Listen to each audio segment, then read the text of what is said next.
है guys what's up, कैसे हो आप सब। तो हम लेके आ गए हैं आप सब के लिए बायोलॉजिकल क्लासिफिकेशन की अनदर वीडियो, जिसमें हम किंगडम फंजाई के बारे में बात करेंगे। हम किंगडम फंजाई आपको इसमें पूरा एक्सप्लेन कर देंगे, ए टू जेड हर कॉन्सेप्ट क्लियर करेंगे आपका किंगडम फंजाई का, वो भी एनसीईआरटी से। स्टूडेंट्स मैक्सिमम क्वेश्चन एनसीईआरटी से आते हैं, तो हम एनसीईआरटी ही पढ़ेंगे और एनसीईआरटी फुल्ली एक्सप्लेन करेंगे। और जैसा कि मैं हमेशा बोलता हूँ, with all the tricks and tips, आपको हम ट्रिक्स बताएंगे ताकि चीज़ें आपको टिप्स पे हो जाएं।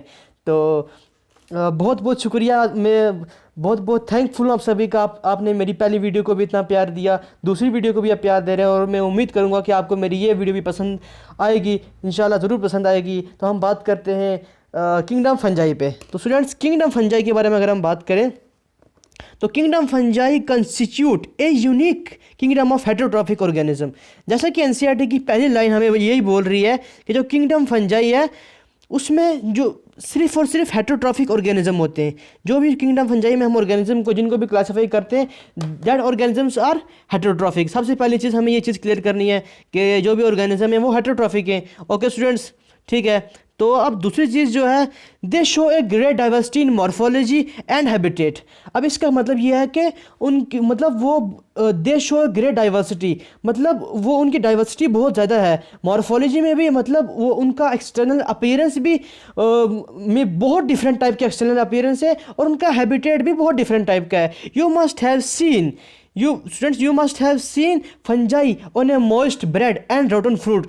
स्टूडेंट्स, आपने देखा होगा फंजाई को कहाँ पे, मॉइस्ट ब्रेड में। जब हमारे पास ब्रेड होता है, अगर वो गीला हो जाता है तो उसके ऊपर एक वाइट लेयर आ जाती है, आपने देखा होगा।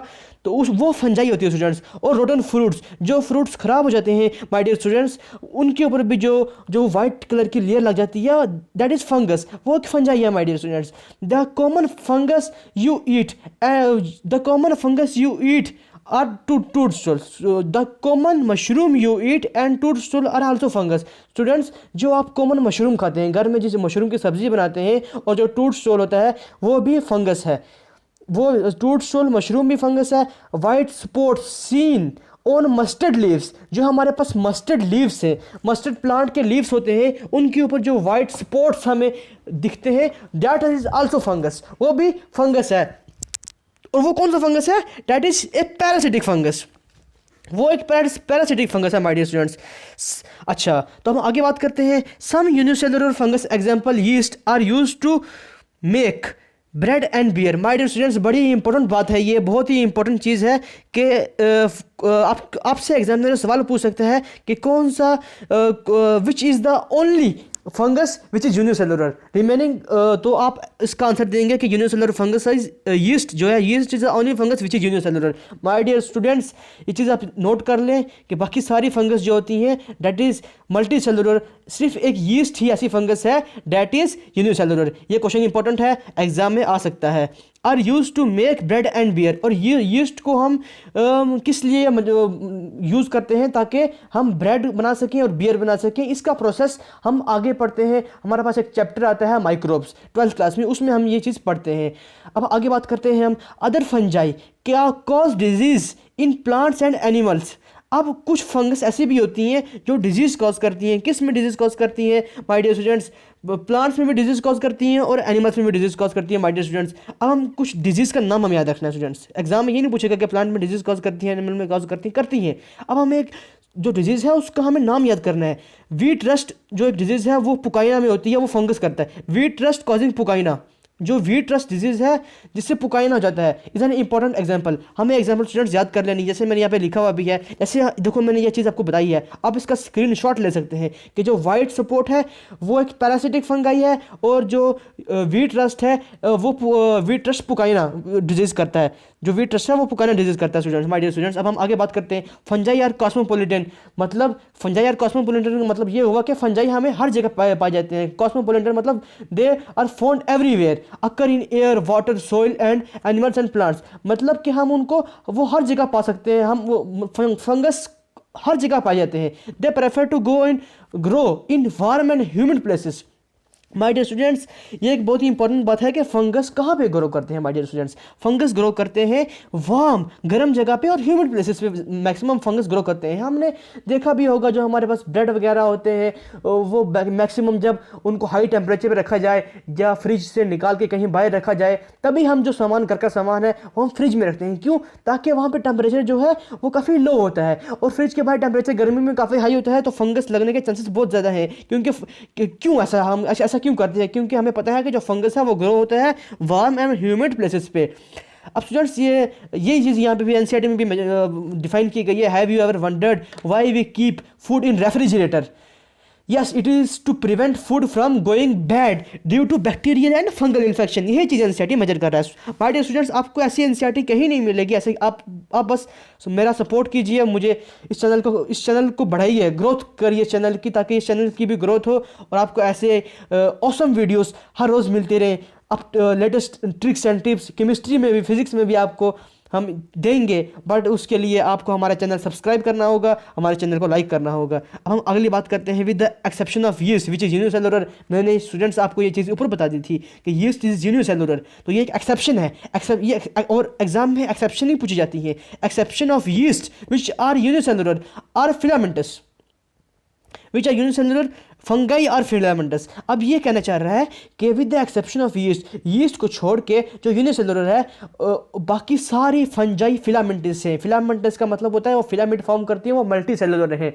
सिर्फ एक ऐसा फंजाई यीस्ट ही है जो यूनिसेलुलर है, बाकी सारे के सारे फंजाई माय डियर स्टूडेंट्स जो हैं वो हैं मल्टी सेलुलर आपके। ठीक है, आपको बात क्लियर हो रही है मुझे लग रहा है।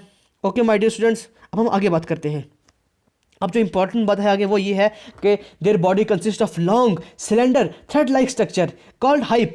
जो उनकी बॉडी है उनकी बॉडी कंसिस्ट करती है, क्या कंसिस्ट करती है? लॉन्ग लंबे सिलेंड्रिकल थ्रेड लाइक पतले लंबे सिलेंड्रिकल मतलब हो गया खोखले बीच से, thread like structure called hype. उनकी बॉडी हाइप से बनी होती है। बेसिकली ये आपको एनसीईआरटी ये हाइप डिफाइन कर रहा है। एनसीईआरटी को बता रही है कि हाइप क्या है। एनसीईआरटी में कहीं पे इसकी आपको इमेज नहीं है, पर आप गूगल पे सर्च कर सकते हैं इस चीज़ को कि हाइप क्या चीज़ होती है और अगर कौन यूनिवर्सिटी की हाइप भी क्या चीज़ होती है। एनसीईआरटी पे आप सर्च करोगे आपको डायग्राम मिल जाएगी, गूगल पे सर्च करोगे आपको डायग्राम मिल जाएगी, तो आपको बड़ा अच्छा लगेगा देख के कि आपको समझ में आएगा गूगल में कि ये बेसिकली एनसीईआरटी कहना क्या जा रही है। अब हमने तो ये बात तो बता दी कि जो फंगस है जो फंजाई है वो हाइप से बने हैं। अब network of hype is known as mycelium. अब जो मुख्तलिफ किस्म की जो अलग अलग डिफरेंट किस्म की जो हाइप्स है जब वो जुड़ती हैं तो वो माइसेलियम बनाती हैं। सम माइसेलियम आर कॉन्टिन्यूस ट्यूब्स। अब माइसेलियम तो बन गया स्टूडेंट्स। अब देखो यहाँ पे एक चीज़ कि माइसेलियम बन गई। पहले हमने क्या बोला कि फंजाई बनी हुई होती है हाइप से, बाद में हमने ये बात बोली कि network of hype are is known as mycelium, कि जो अब मुख्तलिफ किस्म की जो हाइप है वो जोड़ेंगी तो वो बनाएंगे माइसेलियम। अब some hyphae called coenocytic hypha, अब नहीं, some hyphae are continuous filled tube fields. अब कुछ हाइप्स ऐसे होते हैं जो कि कंटिन्यूस होते हैं, लंबे और ट्यूब की तरह के, कॉन्टिन्यूस ट्यूब फील्ड। अब इसको समझिए एनसीईआरटी क्या कह रही है। कॉन्टिन्यूस ट्यूब्स फील्ड, बच्चे कन्फ्यूज खा जाते हैं इस वर्ड में कॉन्टिन्यूस ट्यूब्स फील्ड में। इसका मतलब यह है कि वो ट्यूब की तरह की है और कंटिन्यूस है, लंबी है, विद मल्टी न्यूक्लिएटेड साइटोप्लाज्म। ये एक इंपॉर्टेंट चीज़ है माय डियर स्टूडेंट्स। उसमें मल्टी न्यूक्लियर साइटोप्लाज्म होता है। जो साइटोप्लाज्म है उसमें more than one nucleus present होता है। माय डियर स्टूडेंट्स, ये चीज़ नोट कर लें आप। ये चीज़ भी इंपॉर्टेंट है, एग्जाम में आ सकती है, आपके नीट के एग्जाम में इस बार आ सकती है ये चीज़ कि जो हमारे पास हाइप है, जो हमारे पास हम उसमें multicellular multi nucleoid cytoplasm है। This are called coenocytic hypha. अब ऐसे हाइप को हम बोलेंगे coenocytic hypha. My dear students, इसको मैं आपको ऊपर से वापस से एक समराइज कर देता हूँ। ये चीज़ मैंने क्या बोला अभी तक आपको शायद थोड़ा सा समझ नहीं आया होगा या आप कंफ्यूज खा गए होगे। आप कंफ्यूजन नहीं कर रही माय डियर स्टूडेंट्स। आप मेरे साथ पढ़ रहे हो तो आपको कंफ्यूज होने की बिल्कुल ज़रूरत नहीं है। The bodies consist of long slender thread like structure called hype. उनकी बॉडी जो है आपको सिर्फ याद रखना है हाइप से बनी होती है। हाइप कुछ नहीं है, हाइप एक स्ट्रक्चर है, लॉन्ग सिलेंड्रिकल स्ट्रक्चर है। और हाइप जो है जब डिफरेंट किस्म के हाइप्स आपस में जब नज़दीक आते हैं, when they come together they form a multi mycelium, वो माइसिलियम बनाते हैं। पहली चीज़ याद रखनी है माय डियर स्टूडेंट्स आपको कि हाइप दूसरी चीज़ आपको याद रखनी है माइसीलियम, ये आगे है, आगे काम आएगी आपको। दूसरी चीज़ याद रखनी है आपको कि they have multi nucleate cytoplasm, this are called coenocytic hyphae. हम इस तरह के हाइप को माय डियर स्टूडेंट्स क्या बोलते हैं, सिनोसिटिक हाइप बोलते हैं। ये एक रैपिड रिवीजन कोर्स है, आपका क्रैश कोर्स है इस टाइम नीट के लिए, बच्चों के लिए, ताकि उनकी एनसीईआरटी पूरी तरीके से रिवाइज हो सके। और कोई कंसेप्ट, कोई डाउट आपका होता है, कोई डाउट आता है तो आप कमेंट सेक्शन में नीचे मेंशन कर सकते हैं कि सर मुझे ये डाउट आया है, तो मैं ज़रूर उसका आपको रिप्लाई दूंगा। अब others have septate cross walls in their hype. अब माय डियर स्टूडेंट्स ये चीज़ आप इसको ज़रा नोट कीजिए कि हाइप दो टाइप के हैं। एक हाइप तो हमने पढ़ लिया सिनोसिटिक हाइप, उसके बारे में हम पढ़ लिया पूरा, ऊपर हमने उसी के बारे में पढ़ा है। अब दूसरा जो हाइप है हमारे पास, that is which is not coenocytic hypha. अब जो सिनोसिटिक हाइप नहीं है उसमें क्या होता है, उसमें सेप्टा होते हैं, सेप्टा और क्रॉस वॉल्स। क्रॉस वॉल्स का मतलब ये हो गया कि उनके अंदर, उनके बीच में वॉल्स होती हैं। जैसे कोई आप एक इमेजिन कीजिए, एक पाइप है और पाइप एक पाइप है जो बिल्कुल बीच से खाली है, which is continuous, that pipe is coenocytic hypha. और जिस पाइप में, अगर आप इमेजिन कर लीजिए, आपने उसमें बीच में कुछ चीज़ें डाल दी हैं, उसमें क्रॉस वॉल्स बना दी हैं, तो उस टाइप के वो हो गया सेकेंड टाइप ऑफ हाइप। उसका नाम एनसीईआरटी में मेंशन नहीं किया है, तो इसीलिए हम उसके इतना जानकारी में हम ज़्यादा नहीं जाएंगे। जो एनसीईआरटी में लिखा है हम वही पढ़ेंगे कि जो दूसरा टाइप का हाइप है उसमें सेपरेट होते हैं और क्रॉस वॉल्स होते हैं in their hypha. The cell walls of fungi are, अब मोस्ट इंपॉर्टेंट चीज़ माय डियर स्टूडेंट्स, कि जो सेल वॉल होते हैं फंजाई के, they are composed of chitin and polysaccharide. जो सेल वॉल होते हैं उसमें काइटिन का बना है सेल वॉल। बहुत ही इंपॉर्टेंट चीज़ है हमारे डियर स्टूडेंट्स, ये बहुत ही इंपॉर्टेंट चीज़ है कि सेल वॉल जो है हमारा वो बना है किसका, काइटिन का। इस चीज़ को आप नोट कर लीजिए, सेल वॉल आपका काइटिन का बना है और पॉलीसेकेराइड का बना है। पॉलीसेकेराइड फिर भी नहीं पूछेगा, पर पॉलीसेकेराइड तो हमें पता ही है, मोनोसेकेराइड्स के जो यूनिट्स मिलकर पॉलीसेकेराइड बनाते हैं वो तो हमें पता ही है, बट काइटिन इंपॉर्टेंट है my dear students. Chitin is very important. Fungi के सेल वॉल में काइटिन काइटिन का बनाता है फंजाई का cell wall, this is very important. आपको एक एक चीज़ क्लियर कर रहा हूँ मैं यहाँ एनसीईआरटी की, कोई चीज़ नहीं छोड़ूंगा।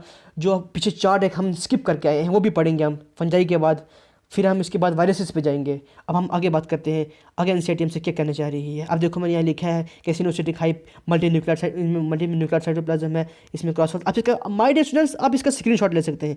आपको जो एनसीईआरटी मैंने ये दी है बहुत ही ज़बरदस्त एनसीईआरटी, आप इसका स्क्रीनशॉट ले सकते हैं। आप स्क्रीनशॉट लीजिए, आप अपनी एनसीईआरटी में इस चीज़ को लिखिए, आप ऐसे ही एनसीईआरटी को मार्क कीजिए, जो चीज़ें मैं इंपॉर्टेंट बता रहा हूँ उस चीज़ को नोट कीजिए। अब most fungus are heterotrophic and absorb soluble organic matter from dead substrates and hence are called saprophytes. अब मैंने चीज़ आपको पिछली वीडियो में भी बताई थी कि सैप्रोफाइट्स क्या होते हैं। सैप्रोफाइट्स वही होते हैं जो डेड ऑर्गेनिज्म को खाते हैं, जो प्रीडेट करते हैं किस पे, डेड ऑर्गेनिजम्स पे। जो डेड ऑर्गेनिजम्स को खाते हैं that are saprophytes my dear students. अब मोस्ट फंजाई आर हेट्रोट्रॉफिक। अब जो एक चीज़ नोट कीजिए यहाँ पे, जो सैप्रोफिटिक होंगे वो हमेशा हेट्रोट्रॉफिक होंगे, बट ये कंपल्शन नहीं है कि हेट्रोट्रॉफिक हमेशा सैप्रोफिटिक हो, कंफ्यूजन नहीं खाना है।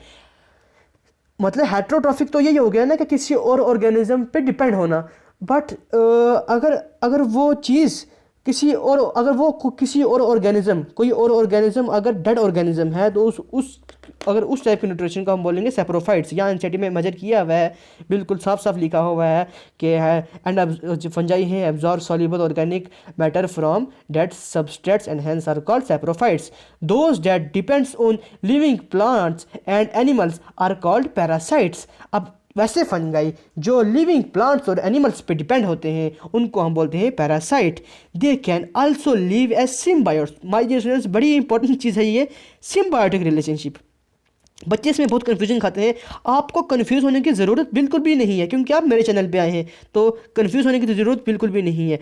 आपको मैं क्लियर चीज़ बताता हूँ कि जो सिम्बायोटिक रिलेशनशिप है वो फंजाई ही बनाता है। सिम्बायोटिक रिलेशनशिप फंजाई ही बनाता है, उसमें एक तो फंजाई होगा ही होगा।